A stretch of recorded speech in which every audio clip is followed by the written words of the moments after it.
Bonjour les pros, Nicolas Cogan, mon business coach. Avant de démarrer cette vidéo, je souhaitais vous remercier pour tous les messages de soutien. Ça me permet clairement d'apporter toujours plus de valeur directement ici du terrain. Donc aujourd'hui, ce qu'on va regarder ensemble, c'est le métier d'expert comptable. Et pour ça, je suis accueilli aujourd'hui par Stéphane Moineau à Concarneau. Je te laisse te présenter. Stéphane Moineau, moi j'exerce la profession d'expert comptable diplômé et membre de l'ordre depuis 2010.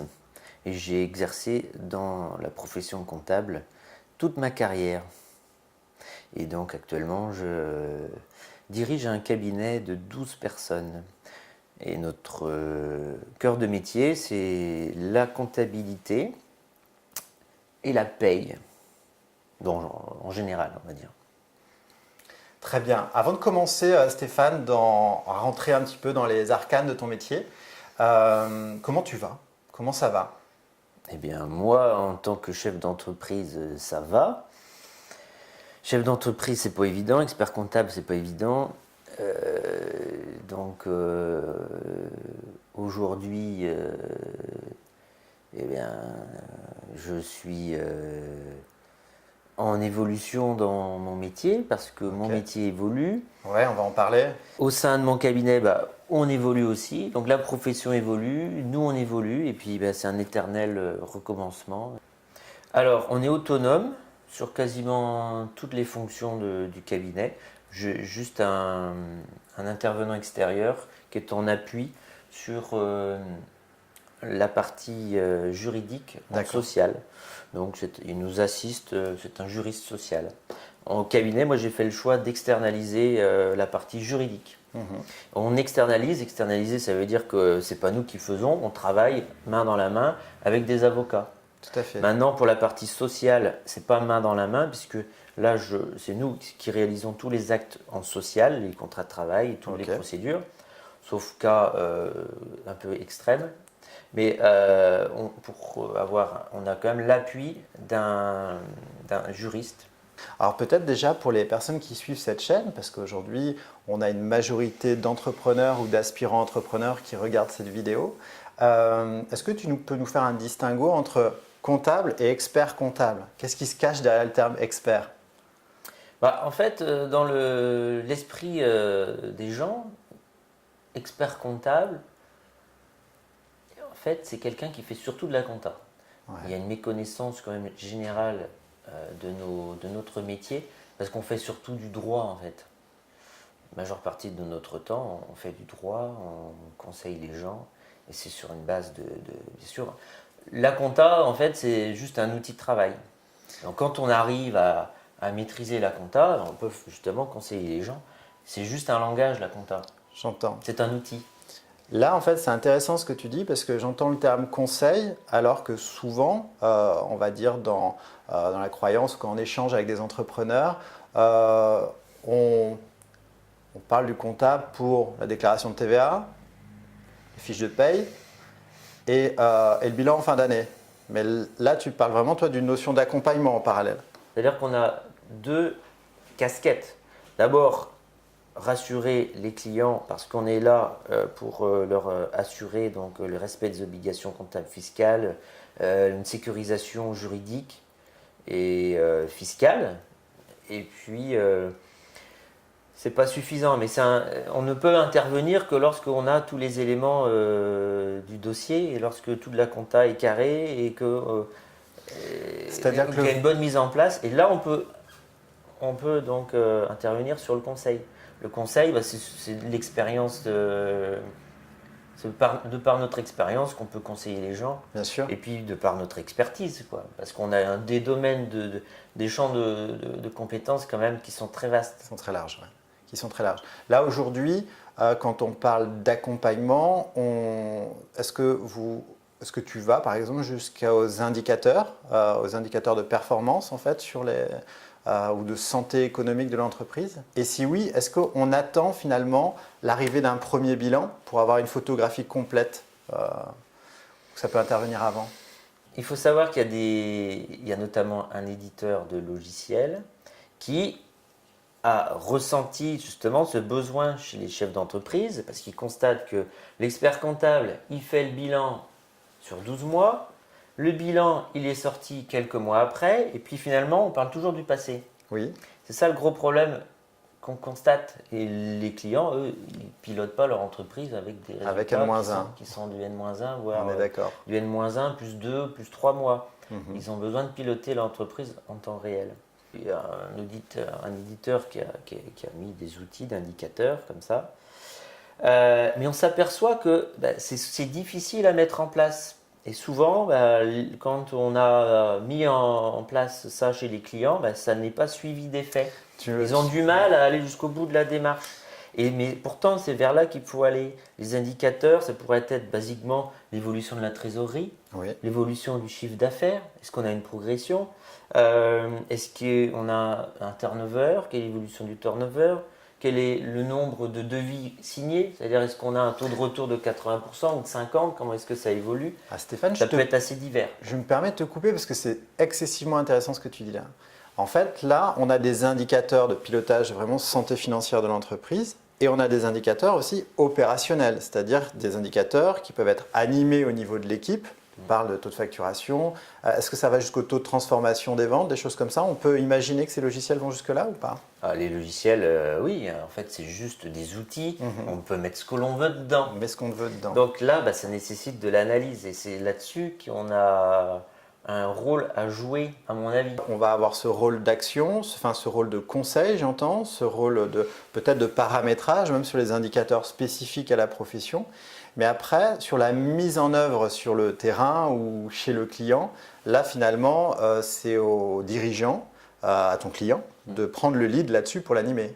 On est bien d'accord. Et c'est là que, globalement, tu t'aperçois qu'il y a des failles. Finalement, on a beau essayer d'accompagner les clients, effectivement, il faut que ce soit le dirigeant qui soit moteur. Et c'est surtout de la sensibilisation qu'il faut réussir à faire. Ça nécessite du temps. Et les experts comptables, on est tellement pris dans nos contraintes que souvent on se contente du minimum pour la déclaration de TVA. La fonction de conseil sur le management, elle est très souvent occultée dans nos métiers.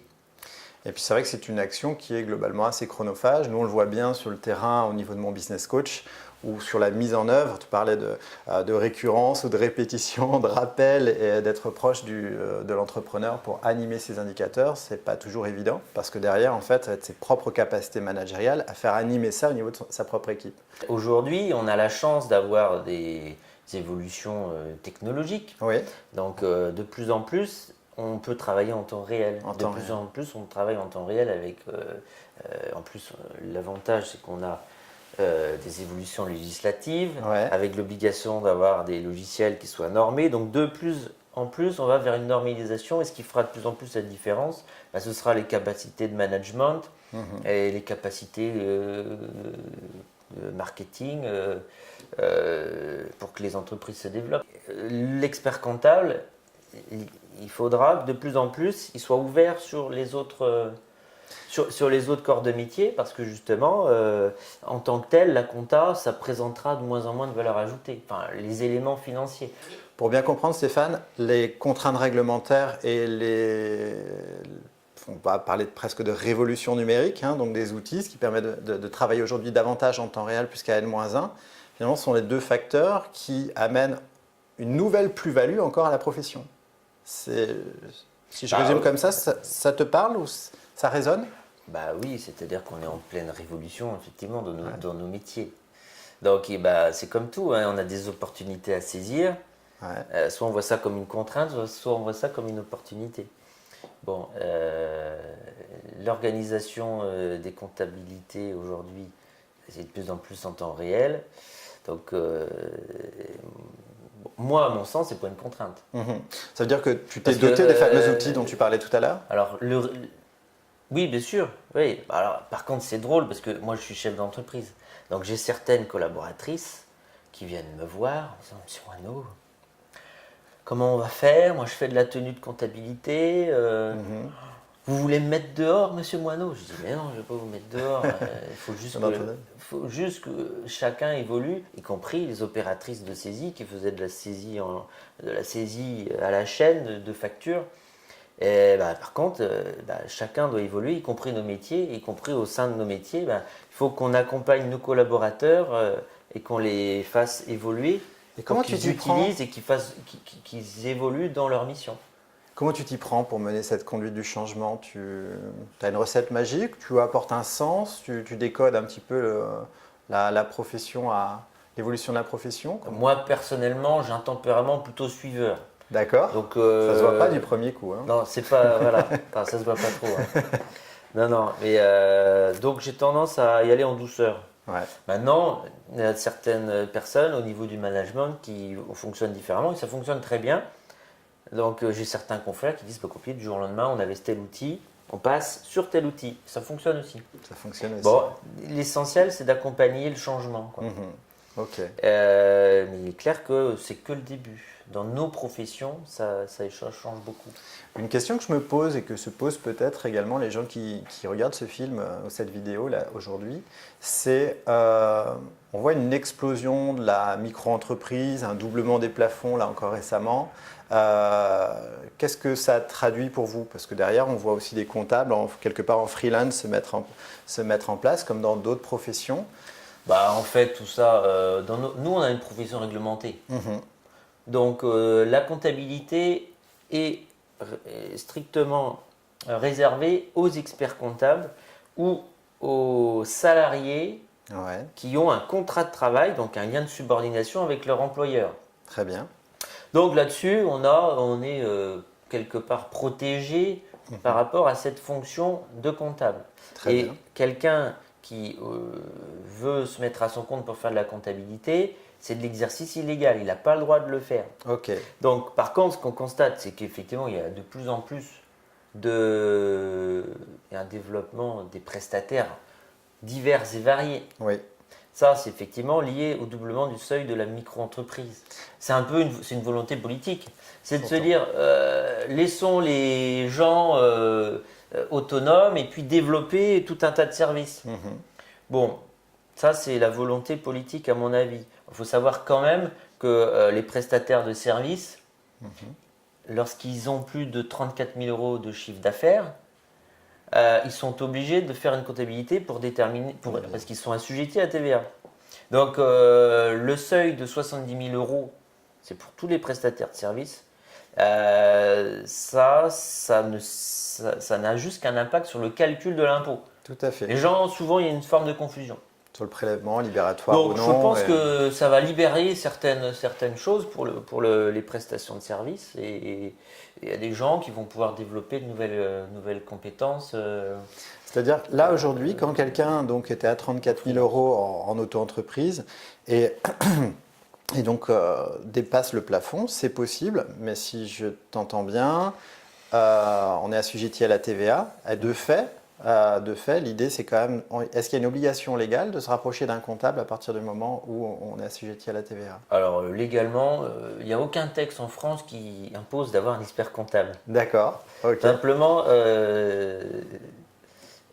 les gens souhaitent être sereins et ils font appel à des experts comptables parce qu'ils sont obligés de tenir une comptabilité. Quand on est à la TVA, on est quand même obligé de tenir une comptabilité. C'est souvent une petite comptabilité parce que quand on est prestataire de service, qu'on fait moins de 70 000 euros de chiffre d'affaires et qu'on a quelques menus dépenses, ça reste une toute petite compta. Et c'est même pire que ça. Moi, j'ai des clients qui sont, par exemple, j'ai des professions médicales qui ont un chiffre d'affaires inférieur à 70 000 euros, où on fait une comptabilité et où ils ont intérêt à être au régime micro. Tout à fait. C'est-à-dire que je leur fais une compta et ils sont imposés sur une somme forfaitaire, parce que forfaitairement, ça leur revient, ça leur fait une petite économie fiscale. Bon, mais dans 90% des cas, on leur fait une compta et on s'aperçoit qu'ils déduisent plus de dépenses réelles et qu'ils ont une économie fiscale à avoir une comptabilité et à être imposés au réel. Je suis très content que tu abordes ce sujet-là. Ça met une passerelle aussi sur une question que j'ai à te poser. C'est est-ce qu'aujourd'hui, l'expert comptable, dans le rôle d'expert comptable, on est amené aussi à conseiller un primo-accédant à l'entrepreneuriat, on va dire ça comme ça, à choisir sur ses statuts. Sur les statuts de micro. Ouais. Ah bah, moi, clairement, l'année dernière, j'ai dû conseiller à 3 ou 4 personnes de se mettre en micro. C'est-à-dire que moi aujourd'hui, j'ai une idée, ou quelqu'un derrière l'écran là a une idée d'entreprendre, il hésite entre la micro-entreprise, il hésite entre la SASU, la SARL ou autre. Est-ce qu'il peut se rapprocher d'un expert comptable pour avoir un premier éclairage? Bah, pour moi, il doit le faire. Alors, il faut savoir que micro, c'est juste une option fiscale. Une option fiscale, oui. Hein, c'est un peu technique, mais quand on exerce, soit on est en entreprise individuelle, soit on est en société. D'accord. Si on est en entreprise individuelle, on peut opter pour le régime fiscal micro, c'est-à-dire on est imposé sur une somme forfaitaire, ou soit on est sur un régime fiscal au réel, c'est-à-dire au réel, on tient une comptabilité, là on sait quel est le montant réel de ce que l'on gagne, on est imposé là-dessus. Exact. Donc moi j'ai plein de personnes que j'ai reçues à qui j'ai expliqué que de toute façon ils n'avaient pas de charge déductible. Donc toutes ces personnes-là, j'aurais dit partez en micro. Si vous voulez, je peux vous faire une petite compta, mais fiscalement ça ne servira à rien. Et certaines personnes me disent j'ai même une personne qui m'a dit oui, mais moi j'ai besoin d'aller voir la banque, donc je vais être en micro, mais est-ce que vous pouvez me faire ma compta quand même? Donc je lui fais sa compta, comme ça le jour où elle veut aller voir sa banque, elle a un bilan et elle a quand même un suivi de son activité, quoi. Parfait. Mais ça reste de l'entreprise individuelle avec une option fiscale qui n'est pas du tout irrévocable. Si on parle un petit peu de technique, souvent ces gens-là, il faut qu'ils aillent voir un expert comptable parce qu'ils ne savent pas qu'ils doivent, en tout cas qu'ils ont intérêt à adhérer à une association de gestion agréée. Et les associations de gestion agréée, c'est un avantage fiscal dès qu'on passe au régime réel. Et ils ont fait des forfaits qui coûtent 80 € par an, 80-100 € pour les gens qui sont en micro-entreprise. Ce qui leur permet d'être sur les listes fiscales. Et le jour où ils passent au régime réel, ils sont déjà adhérents. Parce que sinon, ils sont confrontés à un problème de délai d'option. D'accord. Donc ils ont tous intérêt pour 80 € à adhérer à une association de gestion agréée. Donc ça, c'est les experts comptables qui peuvent expliquer ça. Parce que sinon, en allant sur le net, on a du mal à s'y retrouver. Je suis d'accord. Donc, il y a plein de choses sur le net. Si vous voulez aller plus loin dans ce sujet-là, vous connaissez l'adresse expert comptable. Je pense que là, vous aurez déjà beaucoup plus d'informations que ce qu'on peut trouver sur Internet. Voilà, sur Internet. Et puis moi, j'ai remarqué, juste petite anecdote, il y a de plus en plus d'informations sur Internet. Et pendant un moment, il y avait des informations qualitatives. Et je me rends compte que de plus en plus, il y a des informations peu qualitatives. Il faut faire attention à ce que l'on voit. On passe de l'IPRA technique où forcément, quand on est primo-accédant à l'entrepreneuriat, on ne va pas comprendre grand-chose. Moi, ça a été mon cas au démarrage. J'avais beaucoup de questions.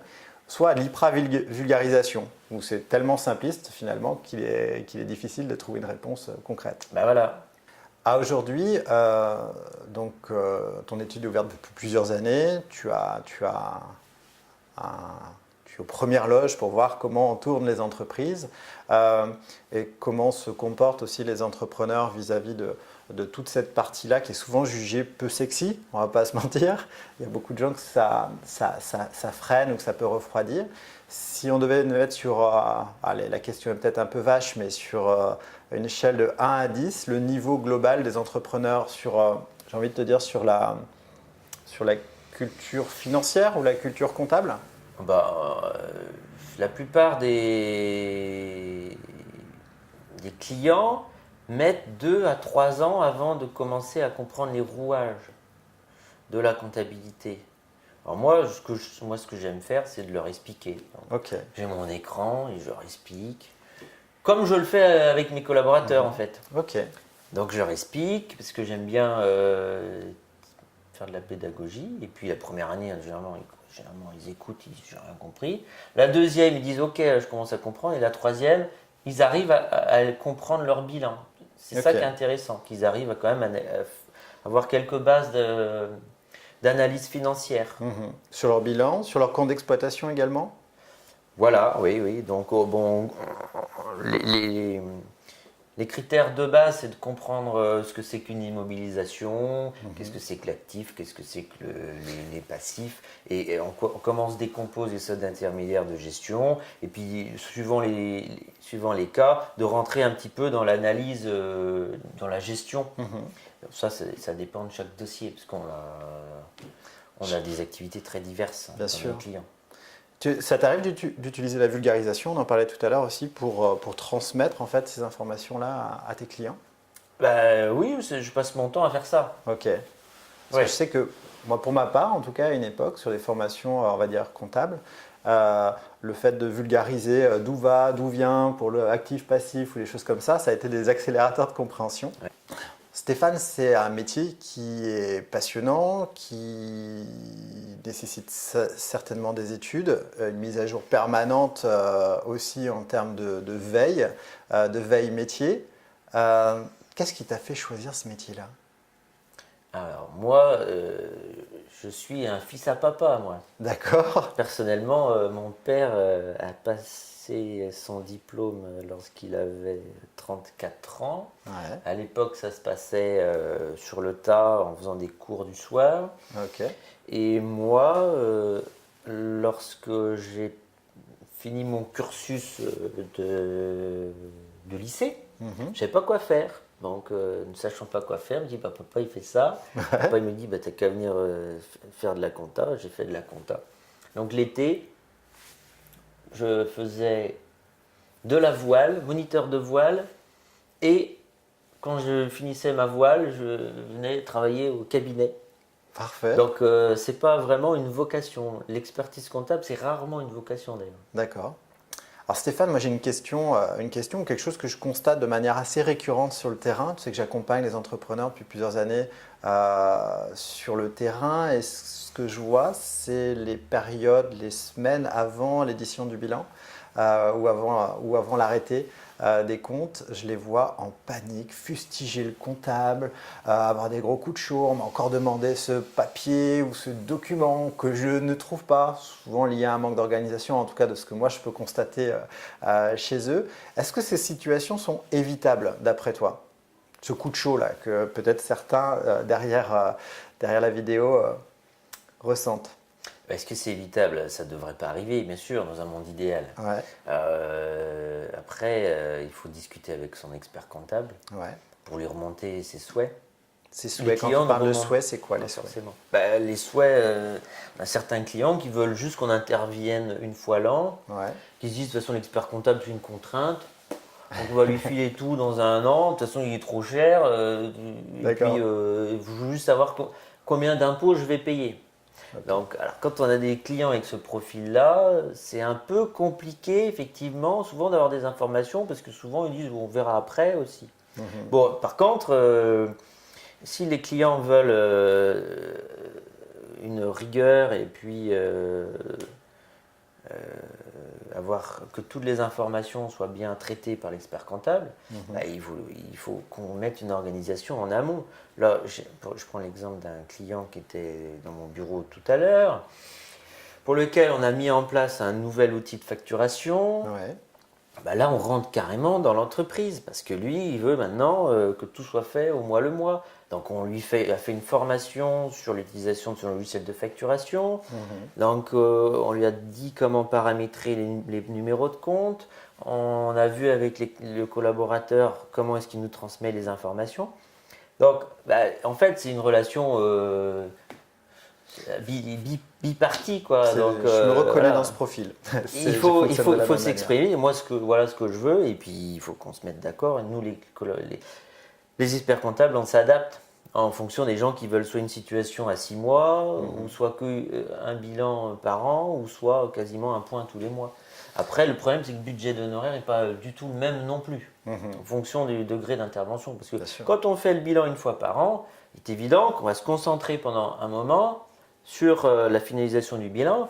Quand on intervient 12 fois par mois, on ne fait pas 12 fois le boulot, mais parce que 12 fois par une an. fois que les choses sont bien calées, on gagne du temps aussi, mais on passe beaucoup plus de temps sur les dossiers sur lesquels on intervient de manière récurrente.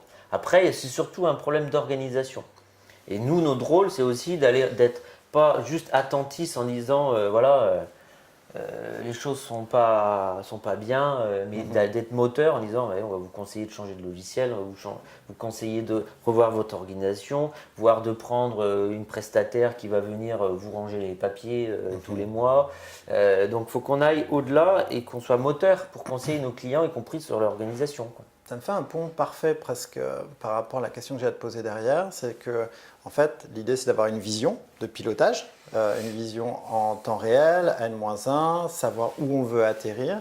Est-ce que dans les professionnels que tu rencontres, majoritairement, tu as des interlocuteurs qui ont une vision à 2, 3, 5 ans en tête dans leur pilotage? Bon, là, c'est clairement qu'un problème d'individu. Ok. C'est clairement, en fonction des personnalités des clients, il y a des gens qui fonctionnent au jour le jour et qui ne sont pas organisés. Il y a des gens qui sont dans l'anticipation.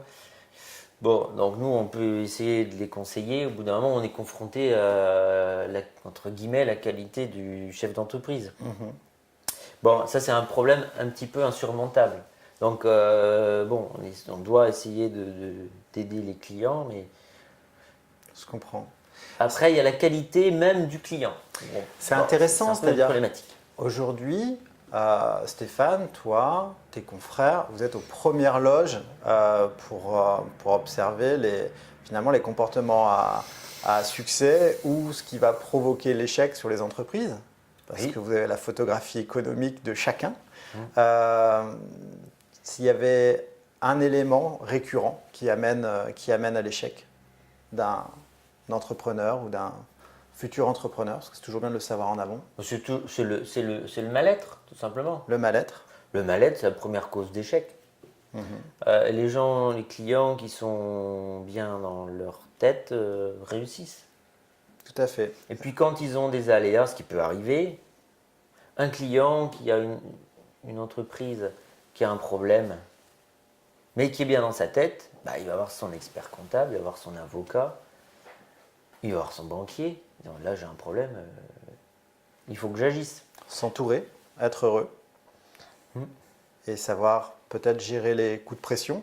Bah, regardez les choses en face. Il faut être Pragmatisme, on y aligné, revient droit dans ses bottes, et puis intègre et ne pas rester attentiste. Donc, quand des entreprises vont mal, ça s'est vu, hein, vous avez des crises financières qui sont passées par là, eh bien, la pire des situations, c'est de jouer l'autruche. Et les gens qui jouent l'autruche en situation de difficulté, bah, ils finissent en liquidation judiciaire. Donc, il faut savoir effectivement s'entourer, c'est essentiel, et puis avoir un état d'esprit de réalisme. On voit beaucoup sur Internet le travail sur le développement personnel, le mindset de l'entrepreneur, ainsi de suite. Voilà, là on a finalement le rapprochement et le pourquoi. C'est pas que c'est une obligation, mais que c'est fortement conseillé de travailler sur son propre état d'esprit, sur son bon équilibre de vie. Les équilibres sont nombreux. Et du coup, je vais te poser peut-être parce que tu m'as l'air très équilibré. Quand on pilote une équipe comme la tienne, une entreprise, des enjeux économiques comme cela, il arrive forcément de temps en temps d'avoir un coup de chaud, un coup de stress, de se sentir un peu submergé. Un Stéphane Moineau à Concarneau, comment il fonctionne pour décompresser? Tu as un secret particulier? Pour décompresser, alors moi, pour décompresser, je travaille beaucoup trop. Je travaille beaucoup trop. D'accord. Je prends pas assez de vacances personnellement. Donc je ne suis pas l'exemple à suivre.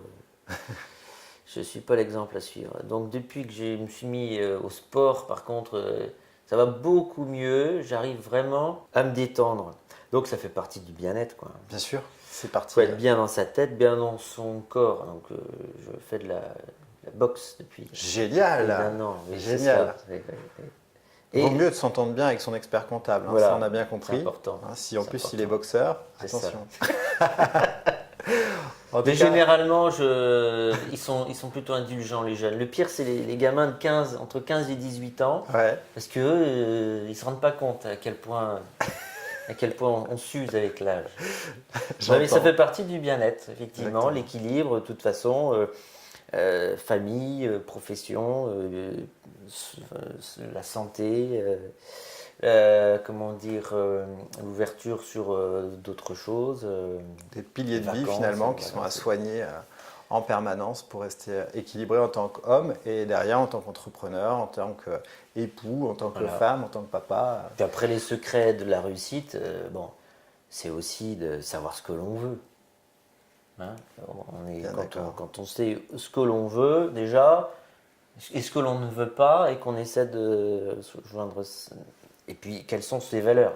Mhm. Donc, les gens qui doivent se réfléchir sur leur projet, moi, le premier conseil que je leur dis, c'est de se concentrer sur ce qu'ils veulent, Exactement. au lieu de rentrer dans des choses très complexes. C'est Parfois, vrai. allons à l'essentiel, c'est On cherche faisons toujours trop simple. compliqué. Voilà. En tout cas, merci Stéphane de nous avoir accueillis Merci à toi, dans ton Nico. bureau aujourd'hui. Et puis, je te dis à bientôt. Et je vous dis à bientôt sur la chaîne Mon Business Coach, en espérant que vous ayez trouvé beaucoup de valeur dans cette vidéo. Et à bientôt. Salut!